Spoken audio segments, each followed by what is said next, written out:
Get out of that damn room. I'm going to use it. My daughter, who had returned home for a homecoming childbirth after a long time, suddenly told me to leave the house. What's she saying on her own? Bewildered by the sudden demand, I retorted. Get out! If I leave this house, where am I supposed to sleep? I don't know about that. What do you think, Dad? Your daughter is going through an important childbirth, so it's only natural to vacate the room for her. Even if you say that. I understand that childbirth is important, but... My husband didn't get angry with our daughter for telling me to leave. Instead, he joined her in trying to kick me out. I had hoped that at least he would stand up for me. Shocked, I felt like I was about to burst into tears. Well then, how about this? You can sleep in the attic. That way, you won't have to leave. Huh? The attic. Are you seriously saying that? In the first place, I'm the one who bought this house. It's unreasonable for you all to tell me to leave or to sleep in the attic. I couldn't take it anymore. If they were going to say such selfish things, then I'd do the same. I won't let you do as you please. I left the house with the property deed in my hands. My name is Lily. I married Ken, who was the same age as me and working as a salesperson for an electronics components manufacturer, 15 years ago. Ken wanted me to become a full-time housewife after we got married, but I still didn't want to quit my job. Hey, do I really have to quit my job? Lily, I want you to stay home as much as possible after we're married. I'll manage the earnings. It's not about that, it's just that I love my job right now, and I still want to work as an editor. I understood Ken's feelings about wanting me to quit my job and stay home. However, I was still in my prime and we didn't have any children yet. I strongly felt that I could continue working, so I pleaded with Ken multiple times, and in the end, he allowed me to keep working. However, I couldn't just ignore Ken's feelings. So, I begged my boss to let me work remotely, which was quite unusual at the time, and I changed my work style to primarily working from home, going to the office only about once a week. I worked as an editor at a publishing company, and most of my work involved using a computer. Due to this, transitioning to remote work went smoothly for me. Since then, I have been able to work quietly at home without any interruptions, and I have steadily developed my skills as an editor. Within a year, I became pregnant with our first child, a daughter named Amelia. When our daughter was born, both Ken and I cried tears of joy. Lily, you've worked so hard, thank you. I have to work harder for the sake of Amelia. From that time on, I left the publishing company and started working as a freelancer. I had acquired some skills, and I wanted to try doing things on my own. My desire for that grew stronger day by day, so I consulted with my husband. Well, Lily, do as you please, he said, giving me a push in the right direction. At first, I struggled to find projects, but about 6 months later, a project I took on received positive reviews, and I now earn around $4,000 to $5,000 per month. I no longer had to go to the office once a week, perhaps because I was always at home. Amelia. Hurry up and take a shower. Shut up. Don't boss me around, you old hag. I'm not bossing you around, an old hag. Since my daughter entered junior high school, we started clashing like this more often. I wondered if I had been nagging too much, but regardless, my daughter's attitude was terrible. Recently, Amelia's rebellious phase has been intense. Can't you say something to her too? Just leave her be, she'll grow out of it. I had a rebellious phase too, but as I got older, it became embarrassing to rebel against my parents. It's just a phase. I also talked to my husband about our daughter, but that was his response. Well, maybe that's true. The rebellious phase will naturally pass. I was optimistic about it, but my daughter's defiant attitude showed no sign of improvement. On the contrary, it escalated over time. When my daughter entered her 3rd year of junior high school, we moved to a new house. Wow, this is a splendid house. Thanks, Lily. We have to work hard to protect this house. We were delighted that the new house was completed. It was partly thanks to my earnings, and my husband deeply thanked me. At this point, my husband's company went bankrupt due to the economic downturn. It's thanks to you working hard and earning money. Naturally, my husband was not in a position to take out a loan. So, I purchased the new house in my name with some earnings. With this change in environment, I hoped my daughter's rebellious phase would finally come to an end. I thought so, but her rebellious attitude continued unabated. On the contrary, when my daughter entered high school, I used to make her lunch every day, but she often said heartless things like, "I can't eat such a poor-looking lunchbox. It's so embarrassing that I don't even want to put it on my desk." I wonder if she has really outgrown her rebellious phase. My husband just said, it will end someday, and I had to deal with our daughter while carrying that anxiety. However, my daughter, despite everything, had a good relationship with her father and they got along very well. On their days off, they went shopping together, and they were very close. I wondered if someday I could also laugh and get along with my daughter like that. I thought that way, but it didn't happen. In the end, even after graduating from high school and becoming a working adult, my daughter's attitude towards me remained the same. As a working adult, my daughter started living on her own, so I no longer faced daily criticism as before. But when she came back to visit us, she still threw harsh words at me, just as she used to. "Hey, old hag. Bring me some water. Today's dinner isn't delicious. You've been a housewife for so long, and this is the best you can make? I have to make sure I don't end up like you." She really hasn't changed at all. Even as a working adult, if she keeps this attitude, she might have a tough time someday. Thinking of my daughter's future, I decided to confront her firmly. "Can't you stop it already? You've been calling your parents old hag for so long. I used to think it was just a rebellious phase, but it seems like that's not the case. Are you looking down on me? Why are you bringing this up now?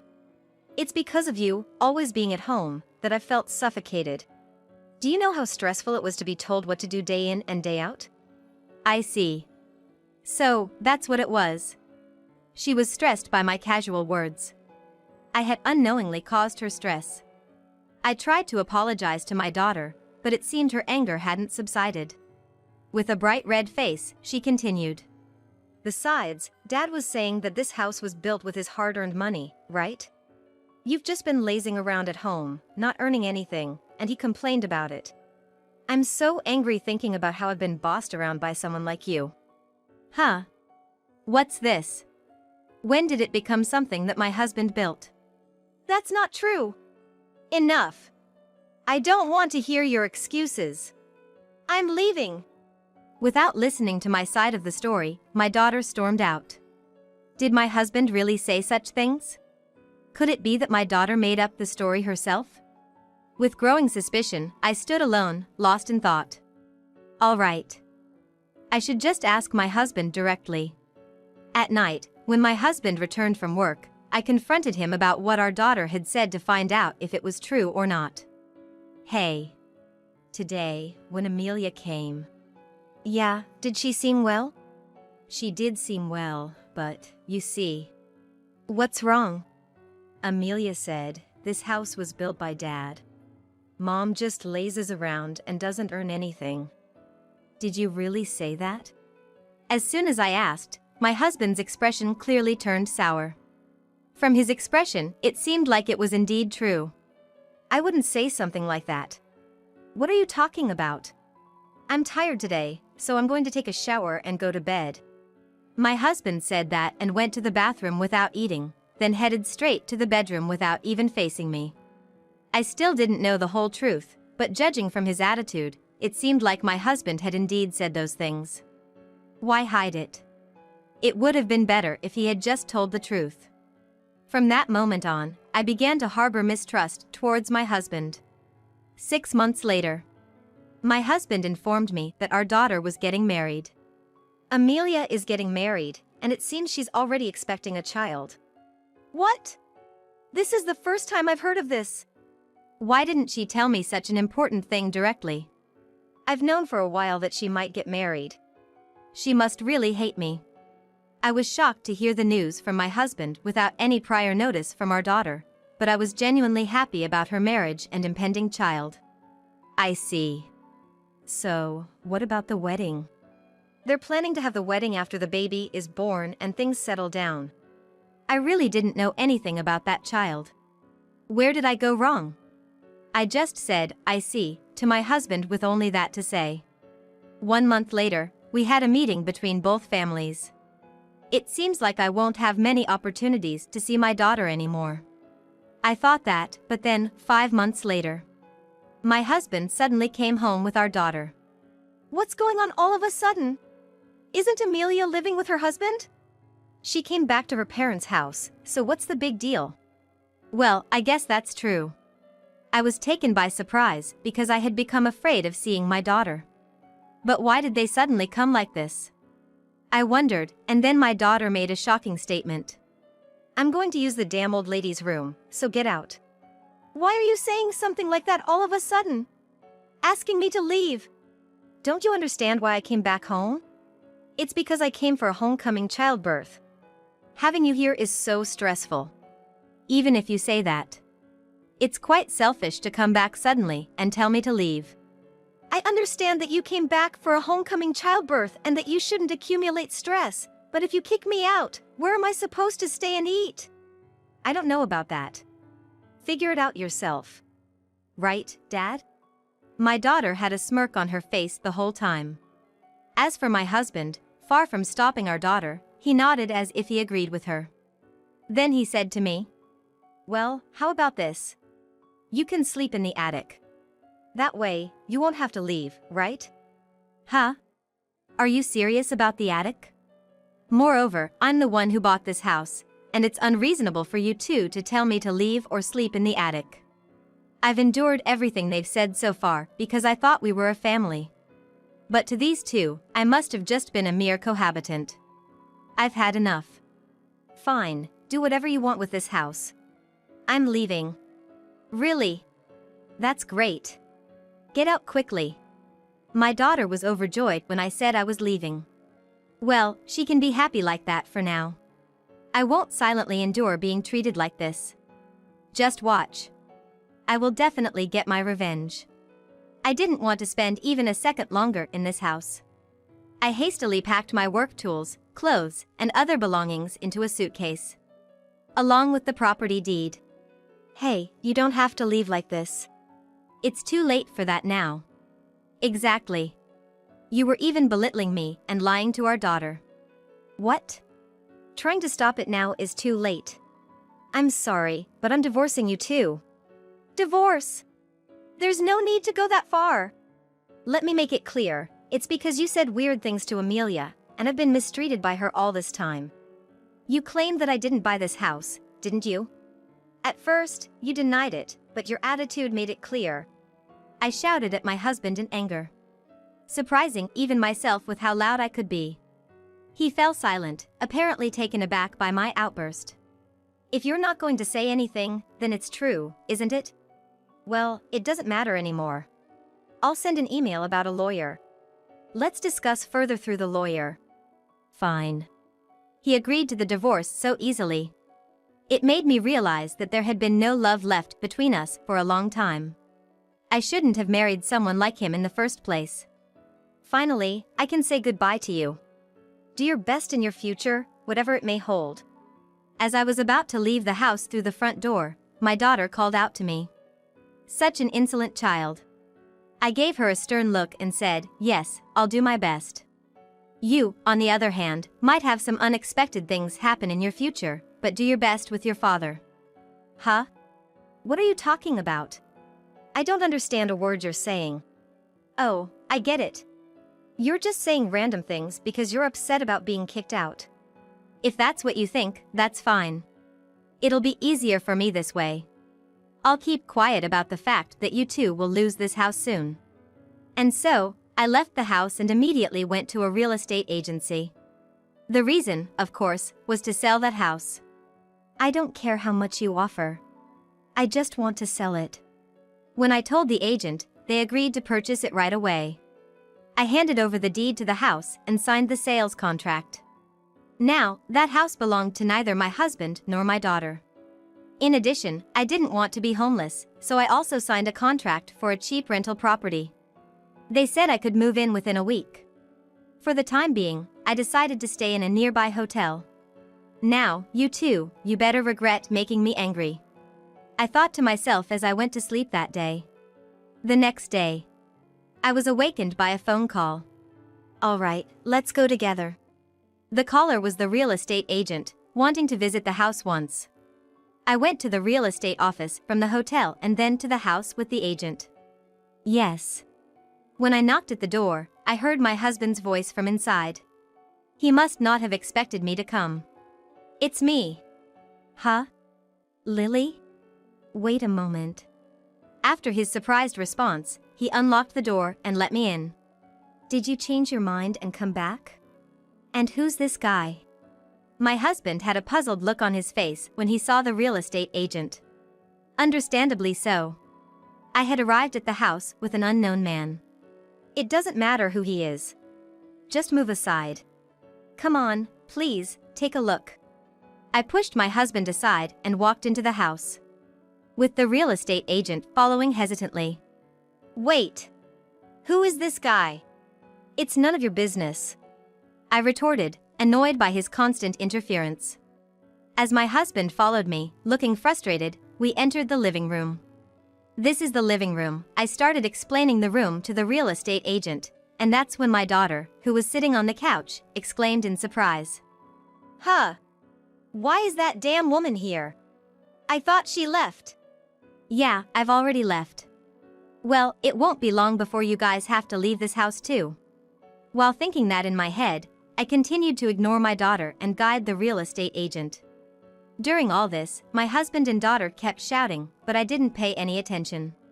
It seems fine, no issues. Well then, I'll be in touch with you shortly.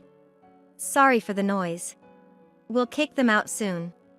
The real estate agent toured the house for about 30 minutes and then left. Why did you suddenly come here? This is unbelievable. Yeah, that's right. And who is that guy? Are you having an affair? There's no way that's true. I can't be bothered with this anymore. It's time to tell them the truth. The person who came earlier was a real estate agent. They came to evaluate this house. Evaluate? What do you mean by that? Seriously? Oh, he's catching on. It seems he's quick to understand things like this. My husband seemed to have grasped the idea that the house is going to be sold, but my daughter still had no clue. That's right. Well, you guys can't live in this house anymore. I don't get what you're saying at all. Explain properly. You still don't understand after all this? You really are. Doesn't your dad already know? Yeah. My husband simply nodded weakly. So, if you don't explain it properly, how are we supposed to understand? I've always hated this about you. Are you trying to stress me out again? Look. The reason you can't stay in this house anymore is that I sold it. I couldn't stand being around you two anymore. It seems I was the only one who thought of us as a family, and I originally bought this house. So, whether I sell it or do whatever, it's my decision, right? My daughter stood there with her mouth wide open, utterly stunned. Sold the house? This phrase seemed to have a significant impact. Is that a joke? It's not a joke. The deed to this house is already owned by the real estate agency. So, you two better start packing up and get out of this house, okay? With that, I told them as I tried to leave the house. Wait a minute. But I was halted by my daughter. What? Talking to me stresses you out, right? Don't act selfish, you hag. Once again, she called me a hag. I could care less at this point. I grabbed her by the collar. Hey, you. What did you just call me? Say it again. While still holding on to her collar, I confronted her, and she had a frightened look on her face. She probably thought I wouldn't say anything. Without letting go, I shouted at my daughter again. You thought I was a pushover, huh? I've put up with this for so long, but you need to cut it out. Do you think someone like you could be a parent? The child who's about to be born will be so pitiful. You'll only realize how I've felt all this time when your own child calls you a hag in the future. Do you have any idea what I've gone through? I'm so sorry. She must have felt a lot of fear. My daughter cried and apologized to me. But even though she was apologizing now, it wouldn't change the situation. Harsh as it may sound as a parent, I left my crying daughter behind and walked out of the house. 1 week later. I've moved into a monthly rental apartment for now. As for Amelia, she's going to stay with her in-laws. Oh, I see. Can you give me your new address? I'll send you the divorce papers as promised. I asked my husband for his address, and I promptly sent the divorce papers to his current address. I thought they might get discarded, but 2 days after sending them, he agreed to our divorce. This was it. I was now completely unrelated to that man. The punishment for mocking me behind my back had finally caught up with him. And Amelia had lost her family home because of all the ridicule she had directed at me. Both of them brought this upon themselves. I continued my editing work in the new rental house, thinking this way. 3 years later. Since the divorce, neither my ex-husband nor my daughter had contacted me. I occasionally wondered how they were doing, but I had no intention of reaching out to them. What's this? One day, I noticed an envelope in the mailbox. There was no sender's name on it, so I had no idea who it was from. It's probably some incomprehensible junk mail from a company. Thinking that, I opened the envelope and found a letter inside. As soon as I saw the handwriting on the letter, I instantly knew who it was from. This handwriting, it's Amelia's. The letter from my daughter read as follows. Mom, I'm so sorry for all the terrible things I've said to you. I know that apologizing doesn't make up for it. Lately, as my own child has grown, I've started to understand your feelings just a little bit. I said so many things to you because you cared about me. I found that annoying back then. Lately, I've met with Dad and reflected a lot. I was trying to save face and ended up speaking ill of you. That's why you got fed up with me, right? It might be too late, but if you're willing to forgive me, could I come visit with my baby somewhere? She finally understood. After finishing reading my daughter's letter, I realized that tears were flowing naturally from my eyes. Maybe I had been waiting for a genuine apology from my daughter all along. Thanks to that letter, I reunited with my daughter. I'm so sorry, Mom. No, I'm the one who's sorry. When we met again after such a long time, both of us were sobbing. The strained relationship we had up until now was over. From now on, I want to get along well with my daughter, including her children. I truly feel that way.